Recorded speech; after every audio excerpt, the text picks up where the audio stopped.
Goodbye 2022, hello 2023. Last year it has given us the best of the best anime releases in the past few years. I think it's not even a few years, it's been a decade long. We have what last year? Attack on Titan, My Dress Up Darling, Spy X Family, the sequel of Tate no Yusha even though it was kinda mid, Komi-san, Classroom of the Elite, Call of the Night, Overlord, Mob Psycho, Bocchi the Rock, and I give up. There were so many shows, like more than 4 incredible anime released in each season, that makes me question if COVID-19 gave us a curse or a blessing instead. With so many good shows appearing in 2022, I might think that 2023 will not catch up with the momentum from last year. In short, I thought it was going to be shit. But once again, I'm bad at predicting something. Look at these releases, dude, yo, Nier, Hopefully, Bunga Stray Dogs Season 4, Inspector Season 2, wait. Why there is a Season 2 of this?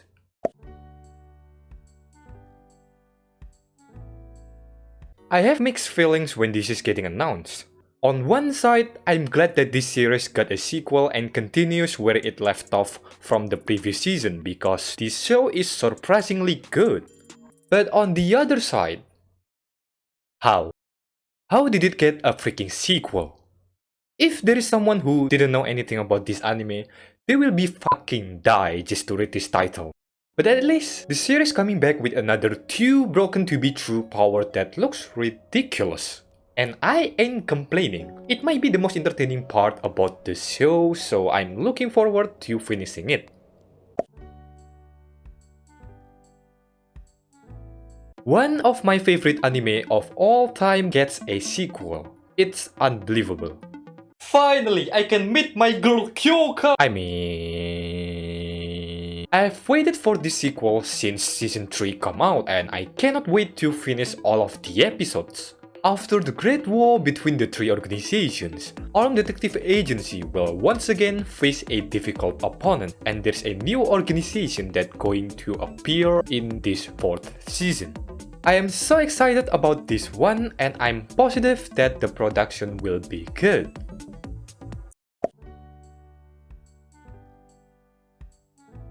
Before we get into the next anime sequel, I want to tell about an anime that caught my interest from a light novel that I've already read. This anime is about a perfect girl named Shina Miharu, a divine beauty loved by anyone and good in both academics and athletics, worthy enough to be called an angel. She lives next to a neighbor that goes to the same school as her. His name is Amane Fujimiya. But they both never interact with each other even though they both live very close together. One day, Fujimiya saw the angel sitting in a heavy rainstorm and lends her his umbrella. When Fujimiya catches a cold, Shina ends up worrying about his condition, so she nurses him back to health. But even after Fujimiya recovered from his cold, she's still worrying about the overall lifestyle Fujimiya has been doing, and the two spend more time together and expand their relationship. The animation looks promising. It's not the best, but I think it will be a great adaptation nonetheless. This is the most stupid sequel and anime I've ever seen, but I somehow love it. I really cannot explain to you what the anime is about if you haven't seen this anime before. The best thing I could explain about this show is that you are playing a video game, maxing one status because you are afraid of being hurt, doing some random quests, and becoming more powerful even though you have no idea what the fuck is happening. It is so randomly jaw-dropping to see some ridiculous power Maple has, just by doing some random quest thingy that a regular player could do. Somehow, it gets more stupid when you also realize she's only put all of the skill points on defense, but still surpassing any player in the game. What kind of power the anime will give to her again? Surely Maple cannot be more powerful, right?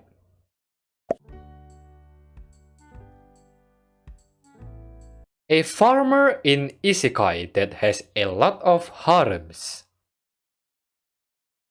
This anime is something else. A whole more powerful than an actual dragon.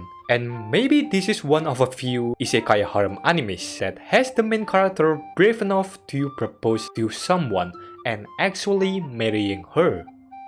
But the surprising fact is that this anime didn't have a 3-paragraph synopsis glued onto the title.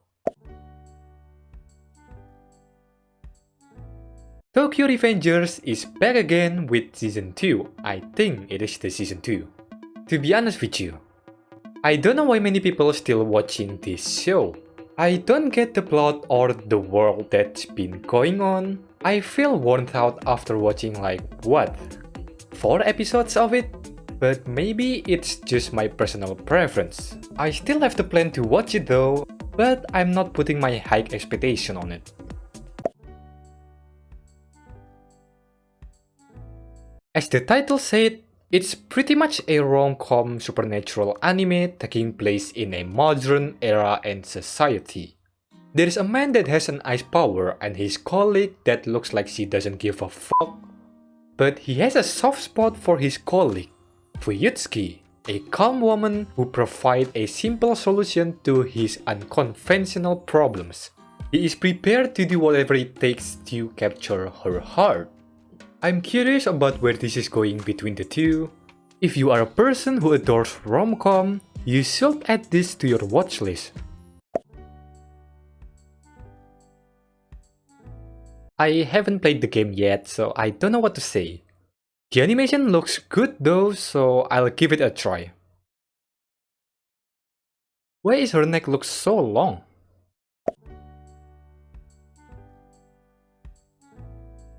お前のことが好きだジュン返事を聞かせてくれ Bruh. Fuck you! This might be the most confusing sequel in this whole season. Some of you have already watched this show including me, and I think I am confused why it's getting a sequel. The ending of the first season is not the worst or has some sort of cliffhanger. It's pretty much wrapped up the series and it doesn't necessarily to make the continuation of it. Because the ending makes it looks like an anime that has been finished. Inspector, for any of you who are not familiar with it. It's pretty similar to Kyokai no Kanata. It had a lot of mysterious monsters that need to be eradicated before they become a threat to society or the human world. Well, it looks promising judging by the trailer alone, so let's see how this goes. I think I have a stroke reading the title out loud. Another day where another good light novel adaptation got ruined by poor production. I'm disappointed about everything that's been going on in this anime. Like, it has a good story and plot that could stand out among the fantasy animes that were released in the season. Banished member Porty, who is depressed because he got fired after being tricked by one of the members. Then he goes to a pub to forget about everything that has happened to him and accidentally sees some faces similar to him who got betrayed and experienced despair. They are all getting drunk and talk about each other's problem and agreeing to form a party with some rules being discussed to make sure they don't get betrayed again. It really has the potential to be good, but I don't know, maybe I'm talking too much. It is still not finished yet, but from the looks of it, it's not promising.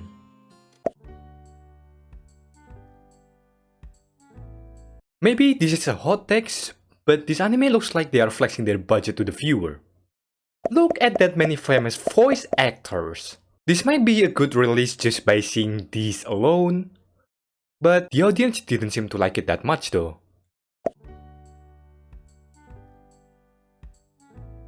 This is anime that takes isekai cooking to the next level. A man's transported into a fantasy world with his unique skill where he can purchase food-related supermarket items from the modern world. Somehow, the food that he makes attracts a legendary beast to have a taste of his dish. It has a pretty similar thing with the other cooking isekai anime like Restaurant to Another World, But the one thing that sold me to watch this anime is the slime. It's so cute. ソイはやる気だぞ。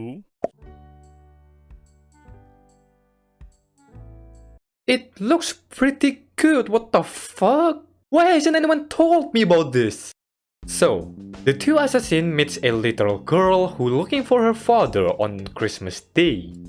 Her name is Miri. They unexpectedly end up living together with Miri, but they have no clue how to raise a kid or even taking care of a kid.